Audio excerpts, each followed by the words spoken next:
بسم اللہ الرحمن الرحیم۔ محرم الحرام کے ایام میں میں نے ایک ویڈیو سوشل میڈیا پہ دیکھی کہ ایک اہل سنت و جماعت مکتب فکر کے نہیں بلکہ کسی اور مکتب فکر کے مولوی صاحب بیان کر رہے تھے کہ یزید کو برا بھلا نہ کہا جائے، یزید امیر المومنین ہے۔ اور اسی طرح کے بہت سارے لوگوں کے بیان وقتاً فوقتاً ہمیں سننے کو ملتے ہیں۔ کوئی یزید کو امیر المومنین کہہ رہا ہوتا ہے، کوئی واقعہ کربلا پہ کمنٹ کرتے ہوئے کہتا ہے کہ یزید اور امام حسین رضی اللہ تعالی عنہ دونوں ہی صحابی کے بیٹے تھے تو دونوں ہی حق پر تھے، فلاں فلاں، یعنی کوئی کھل کے اور کوئی چھپ کے یزید کی حمایت کر رہا ہوتا ہے۔ اس بارے میں اہل سنت کا اس وقت سے لے کر امام حسین رضی اللہ تعالی عنہ کے واقعہ سے لے کر آج تک اہل سنت و جماعت کا ایک ہی موقف رہا ہے کہ یزید نے بذات خود تو اگرچہ یہ کام نہیں کیا، لیکن یہ یزید کے آرڈر پہ ہوا ہے، یزید نے خود کروایا ہے، اور یزید کے نوٹس میں سارا کچھ آنے کے بعد بھی یزید نے کسی بھی قاتل حسین یا قاتل کربلا کو کوئی سزا نہیں دی بلکہ ان کو انعامات سے نوازا ہے۔ لہٰذا اہل سنت کا ہمیشہ سے یہ موقف ہے کہ یزید فاسق، فاجر اور کھلم کھلا جو ہے وہ توہین نبوت، توہین رسالت اور خاندان نبوت کا توہین کا مرتکب تھا۔ امام احمد بن حنبل رحمۃ اللہ تعالی علیہ تو آپ یزید کو کافر کہتے ہیں اور ان کا عقیدہ ہے کافر ہے۔ امام اعظم ابو حنیفہ احتیاطاً سکوت کہتے ہیں کہ نہ ہم اس کو اس پہ رحمۃ اللہ علیہ لکھیں گے، نہ امیر المومنین لکھیں گے، فاسق، فاجر، انتہائی بددین، گناہگار، سخت گناہگار۔ اور اسی پر میں آپ سے چند ایک باتیں انہی موقف کو آگے بڑھتے ہوئے عرض کرتا ہوں۔ یزید 60 ہجری میں یزید نے امام حسین رضی اللہ تعالی عنہ پر یہ اٹیک کیا تھا۔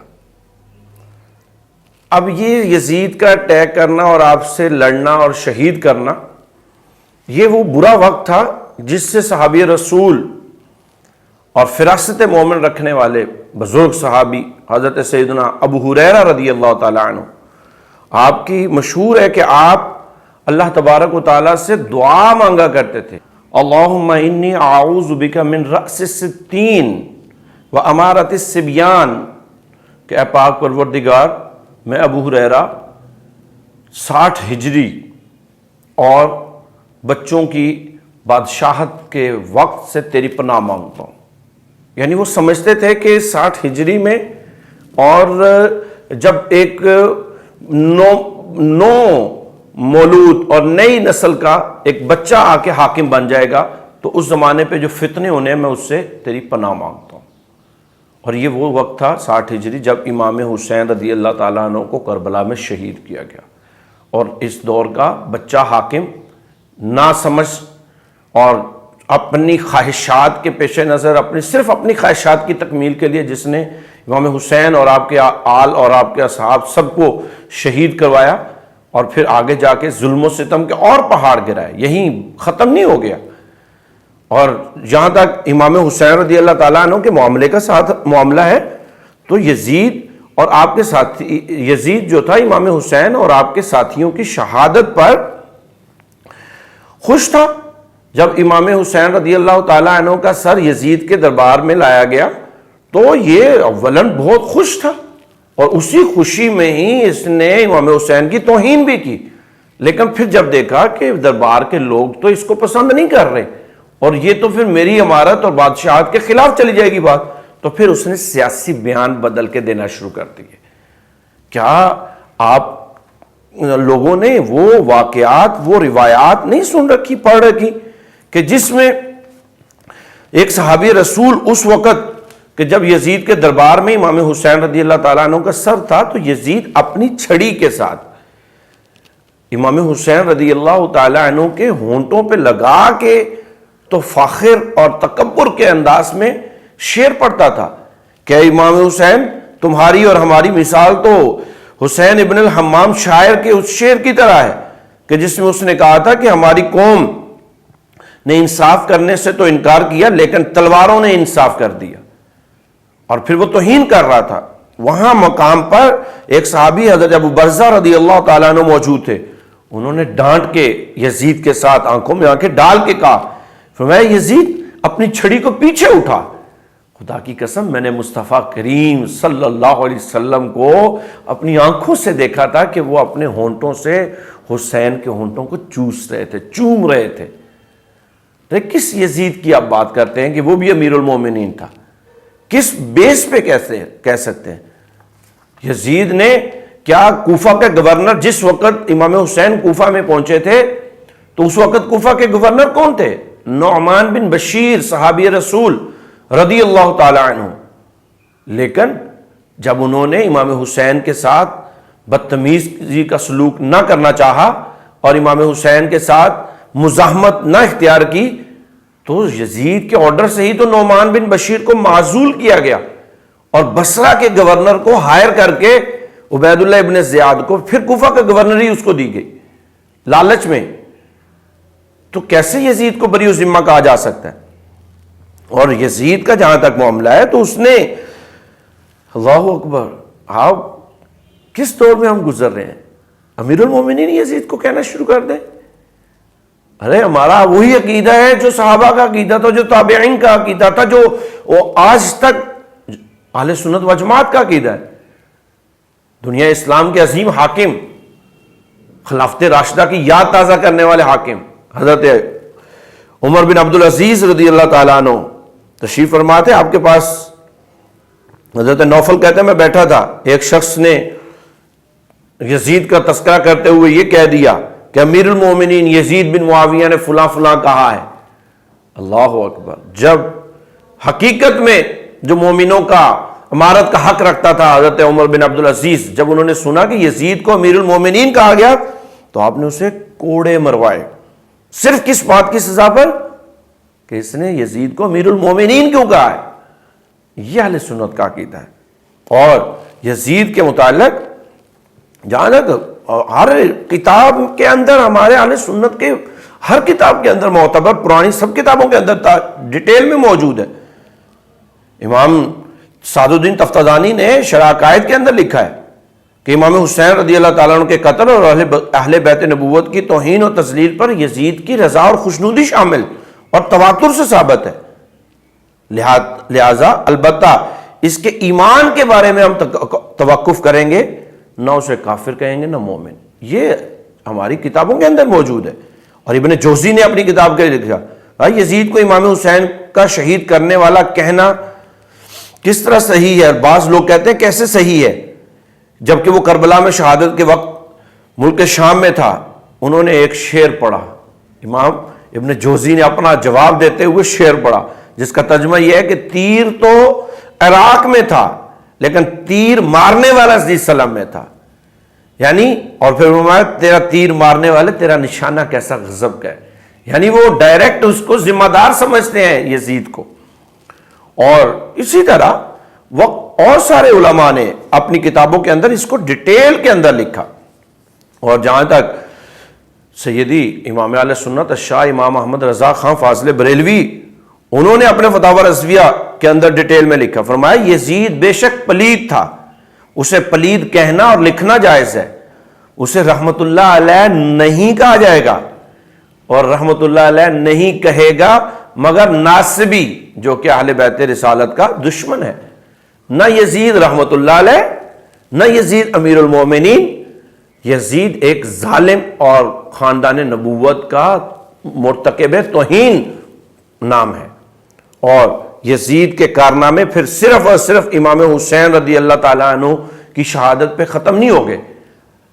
وہ لوگ جو بے دریغ بولتے ہیں کہ یزید بھی حق پہ تھا، یزید کا کوئی قصور نہیں تھا، یزید اہل بیت کی عزت کرتا تھا، تو میرا ان سے ایک سوال ہے کہ بفرض محال آپ کہتے ہیں یزید کا کوئی قصور نہیں تھا، تو بتائیے کیا یزید نے عبید اللہ ابن زیاد کو پھر معزول کر دیا تھا؟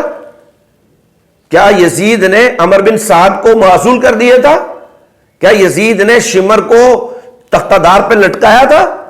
کیا جن جن لوگوں نے خاندان نبوت کے امام قاسم، امام علی اکبر، امام علی اصغر، سیدنا امام زین العابدین کے ساتھ جو ظلم و ستم کیا گیا اور ان ہستیوں کو جو شہید کیا گیا، حضرت عباس علمدار، حضرت علی کے 4 بیٹے، حضرت عقیل کے 4 بیٹے، کیا اور اسی طرح خاندان نبوت کے سپاہی، کیا یزید نے کسی قاتل کو سزا دی؟ نہیں، بلکہ یزید نے ان کو عہدوں سے نوازا، انعام و اکرام سے نوازا۔ لہذا کس بیس پہ کہا جائے گا یزید حق پہ تھا؟ یزید باطل پہ تھا، یزید خود باطل تھا، اور حق پہ میرا امام تھا، حق امام حسین کے ساتھ تھا، اور امام حسین حق کے ساتھ تھا۔ اور پھر یزید یہی نہیں رکا، 60 ہجری میں یہ ہوا، اور 63 ہجری میں یزید نے پھر کیا کیا؟ جب دیکھا کہ مدینہ میں حضرت عبداللہ بن عباس، یہ لوگ تو میری بیعت پہ اب کھلم کھلا سامنے آ گئے ہیں، خلاف ہو گئے، نہ انہوں نے پہلے بیعت کی تھی اور نہ یہ بعد میں، لیکن جب 63 میں حضرت عبداللہ بن عباس اور دیگر صحابہ نے کھلم کھلا، اور صحابہ کہتے ہیں ہم نے اس وقت پھر کھلم کھلا اعلان کر دیا جب ہمیں یہ یقین ہو گیا کہ یہ تو اس طرح کا ظالم بادشاہ ہے کہ اگر ہم اس کے سامنے کھڑے نہ ہوئے تو آسمان سے پتھر برسیں گے۔ پھر صحابہ نے کھل کے ان کی مخالفت کر دی اور ہر طرح سے، اور پھر یزید صحابہ کرام پہ حملہ کرنے کے لیے مدینہ منورہ میں اپنے لشکر کو بھیجتا ہے، اور مدینہ منورہ میں پھر لشکر نے آ کے کیا کیا؟ ارے میرے نبی کی مسجد کو گھوڑے گدے باندھ کے اس کی ناپاک لید اور پیشاب سے گندا کیا گیا، ناپاک کیا گیا، بے حرمتی کی گئی۔ 3 دن تک مسجد نبوی میں اذان پر پابندی لگا دی گئی، نماز سے روک دیا گیا، اور یزید لعین نے مدینہ کی پاک دامن عورتوں کو حلال قرار دے دیا۔ 1000 سے زائد مدینہ کی پاک دامنہ عورتیں ان لعینوں کے زنا سے حاملہ ہوئی، ان کی اکارت کو زائل کیا گیا۔ اور مدینہ منورہ پہ جب اس نے حملہ کیا تو 700 صحابہ کو شہید کیا۔ ارے کس یزید کی آپ بات کرتے ہیں؟ اور پھر یزید نے دوسرا لشکر حضرت عبداللہ بن زبیر جو مکہ مکرمہ میں تھے ان کے خلاف بنا کے مکہ مکرمہ میں بھیج دیا، اور پھر مکہ مکرمہ پر منجنیق کے ذریعے پتھراؤ کیا گیا، خانہ کعبہ پر، خانہ کعبہ کے پردوں کو شہید کیا گیا، جلایا گیا، خانہ کعبہ کے اوپر پتھر برسائے گئے، خانہ کعبہ پہ جو حضرت اسماعیل علیہ السلام کی قربانی کا جانور، اس کے سینگ، اس کی دمبے کے جو آثار تھے وہ مٹا دیے گئے، اور خانہ کعبہ پر اٹیک کر کے خانہ کعبہ کی حرمت کو پامال کیا گیا۔ کیا اس کے بعد بھی کوئی یزید کو امیر المومنین کہنے کا سوچ سکتا ہے؟ نہیں، یزید نہ امیر المومنین ہے، نہ یزید رحمت اللہ علیہ ہے۔ آج نے تو واضح لکھا، فرمایا یزید علیہ ما یستحقہ الوعید من العزیز الحمید۔ یہ کس بات کی بات کرتے ہیں آپ کے یہ رحمت اللہ علیہ ہوگا؟ اللہ اس پہ جو اس کا حق ہے وہ نازل کرتا ہے، اور یقیناً وہ عذاب ہے۔ اللہ تبارک و تعالی ہمیں امام اہل سنت کے اس عقیدے کو سمجھنے کی توفیق دے، اور امام حسین حق پہ تھا، امام حسین حق پہ ہے، امام حسین کے ساتھ حق تھا، یزید کل بھی باطل پہ تھا، یزید آج بھی باطل پہ ہے۔ بس میں آخر میں گزارش کرتا ہوں، اگر یزید کے ساتھ اتنی ہی محبتیں ہیں نا تو پھر اپنی اولادوں کے نام یزید رکھا کرو، پھر تمہیں دنیا میں پتہ چلے۔ اور ہمیں امام حسین سے پیار ہے، ہم اپنے بچوں کے نام حسین رکھتے ہیں، ہم اپنے بچوں کے نام حسن رکھتے ہیں، ہم اپنے بچوں کے نام علی رکھتے ہیں، ہم اپنے بچوں کے نام عمر رکھتے ہیں، ہم اپنے بچوں کے نام ابوبکر رکھتے ہیں۔ ہمیں ان سے پیار ہے اور یہی حق پہ تھے۔ اللہ تبارک و تعالی ہم سب کو اپنے ان عقیدتوں کو سلامت رکھنے کی توفیق عطا فرمائے۔ وما علی الا البلاغ المبین۔